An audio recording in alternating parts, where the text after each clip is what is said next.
Are you considering an electronic dog fence, but you're not sure of what type of system to go with? This video is for you.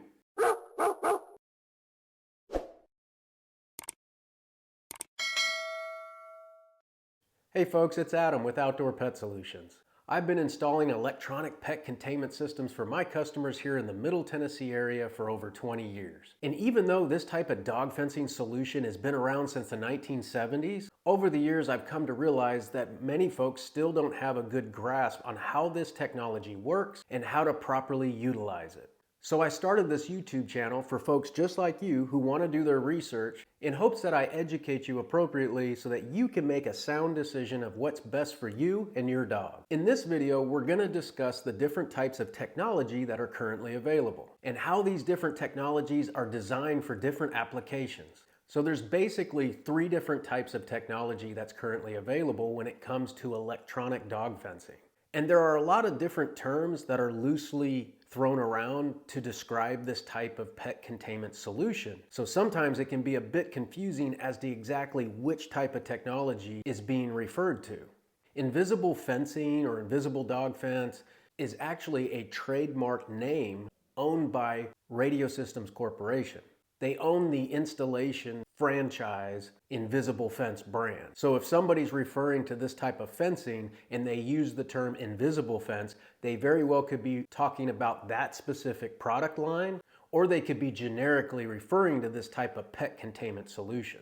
So to clear that up, we're going to go over the three types of technology that is available and the correct terminology to describe each one, as well as the different applications they're designed for. So the first type of technology that's available for electronic dog fencing is the in-ground wired dog fence system. This is the original technology that was developed in the mid-1970s. So it's been around for a very long time and is still widely used today. It's a very simple technology in that it's using a radio transmitter that you connect a wire to that runs around the perimeter of your property. And the transmitter sends a radio frequency down that wire and projects it off the wire, and the collar that your dog wears is tuned to that same radio frequency. So when the collar and subsequently your dog comes into proximity of that radio frequency that's being projected off the buried wire, the collar begins to react. First, utilizing an audible tone that your dog will listen for, followed by a physical correction. And through a specific training process, your dog will learn their new boundaries, ultimately keeping them contained to your property. The next type of dog fencing technology is the wireless dog fence. Wireless, as the name suggests, does not involve a wire that you're burying around your property. Instead, it consists of a base station that you plug in, typically near your back door, and this base station broadcasts a radio frequency in a perfect circle all the way around your home. It's the same radio frequency that is being broadcast off the buried wire in the wired version.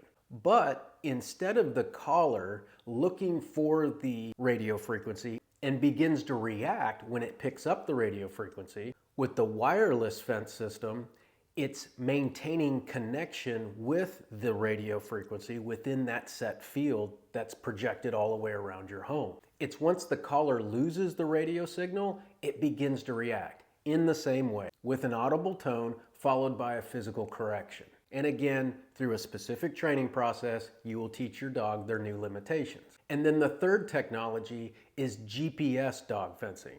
This is the latest technology that has come out in recent years and is what is most widely advertised today. GPS dog fencing utilizes global positioning satellites up in space to track the position of your dog.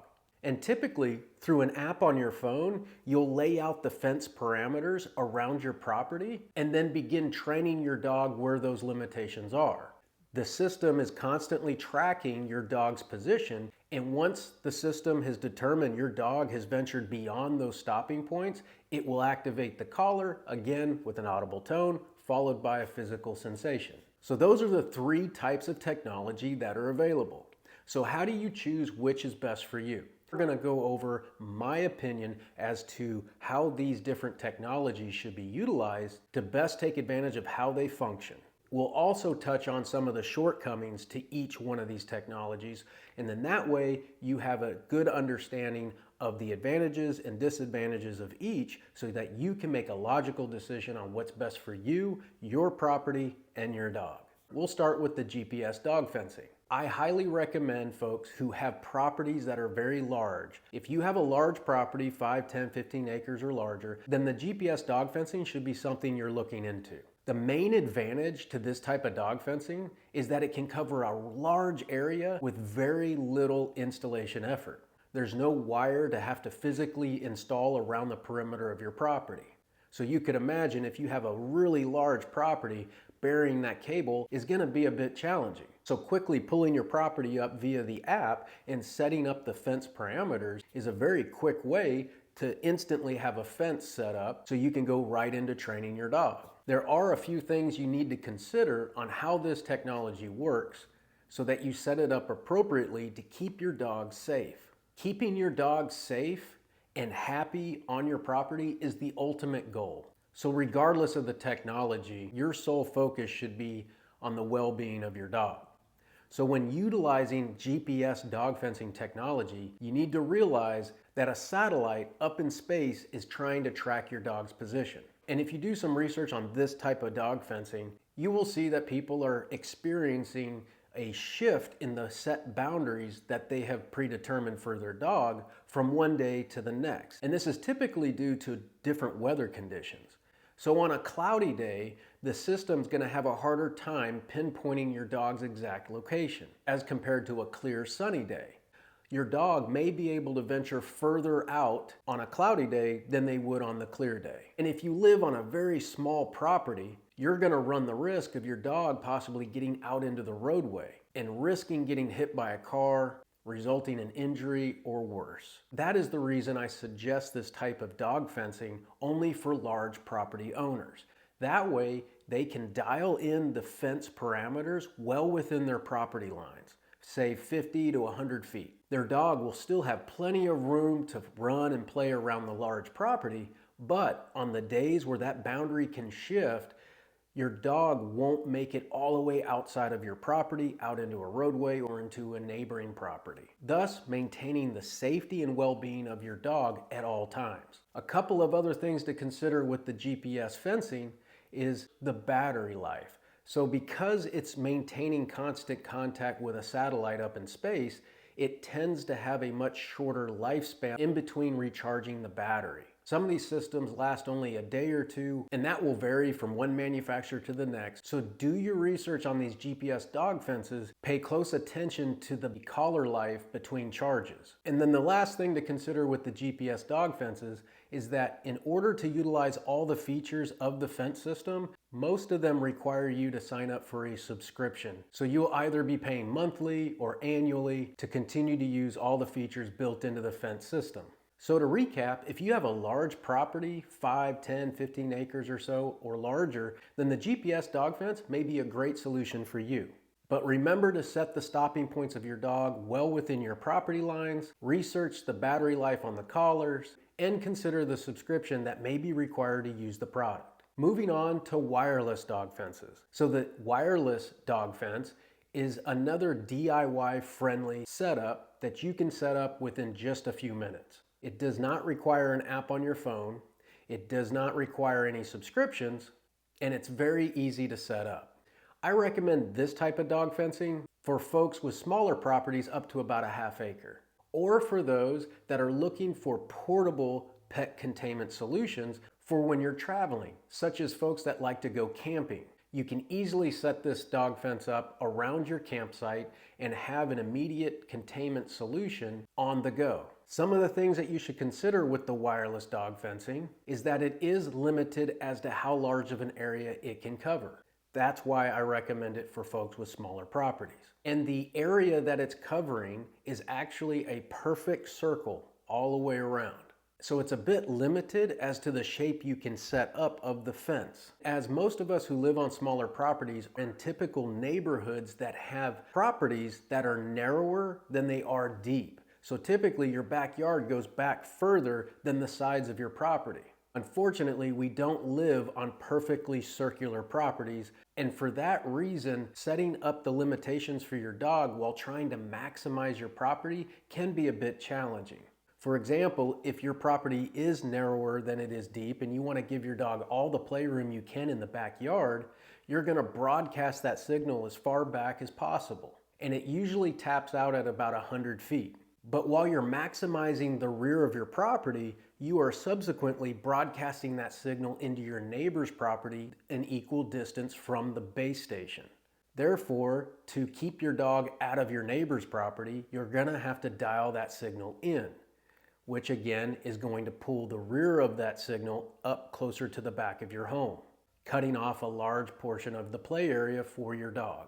So if your dog doesn't need a whole lot of playroom, then this might be a good fit for you. A couple of other things to consider when it comes to the wireless dog fencing is interference. So with the wireless dog fence broadcasting that radio frequency all the way around your property, it can be susceptible to interference from other signals floating around in the environment. And more often than not, large metal objects in the area can interfere with the fence signal as well, such as carports, metal roofs, or other large metal structures. And then finally, the battery life on these systems, although better than the GPS dog fences, they still tend to drain down the batteries more quickly than compared to an in-ground wired fence system. And the reason for that is because, again, like the GPS, it's constantly receiving the radio signal that's being broadcasted off that transmitter. And the collar doesn't react until it loses the signal. So it has to maintain that consistent connection. Therefore, the battery life tends to drain down a little more quickly. So to recap, the wireless dog fences are great for small properties or folks that like to travel and have smaller dogs that don't necessarily need a large area to play in. But consider the limitations as to the shape of the fence that you can set up, ultimately the amount of room you can provide for your dog, possible interference in the area, as well as the battery life on the collar. And then we come to the in-ground wired dog fence systems. Again, that's what primarily we as installers provide for our customers, really only for a couple of reasons. The first is that it requires some labor to install it. You're gonna have to run a wire around the perimeter of your property.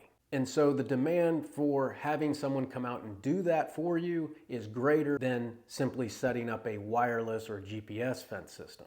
The second reason professional providers typically install only the in-ground wired fence systems is for the consistency and reliability. The buried cable, being a physical element that's laid around your property, controls the stopping point of your dog, therefore resulting in a more consistent boundary that your dog will be interacting with regardless of weather conditions and other types of interference that might be in the environment. Also, you can maximize every square foot of your property regardless of the shape because of the physical wire that is going around your property exactly as your yard is laid out. Furthermore, you can go beyond just simply putting in a stopping boundary all the way around the perimeter of your property. You can also put in exclusion areas around different areas inside your property, such as a garden, a pool, or a pond that you want to keep your dog out of. You can utilize the exact same wire, tap into the system, and isolate those areas as well. So from an installation standpoint and service provider, the in-ground wired system offers much more flexibility in customizing solutions for our customers.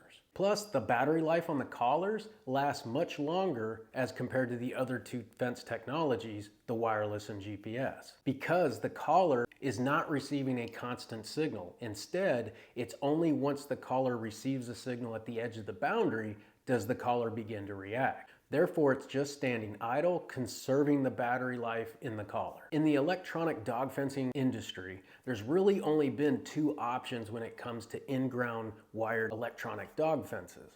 And that is the do-it-yourself kits that you can buy just about anywhere off of Amazon, eBay, and down at your local pet store. And these kits are typically lower grade, because believe it or not, they're manufactured by the same big companies that are out there professionally installing in your area.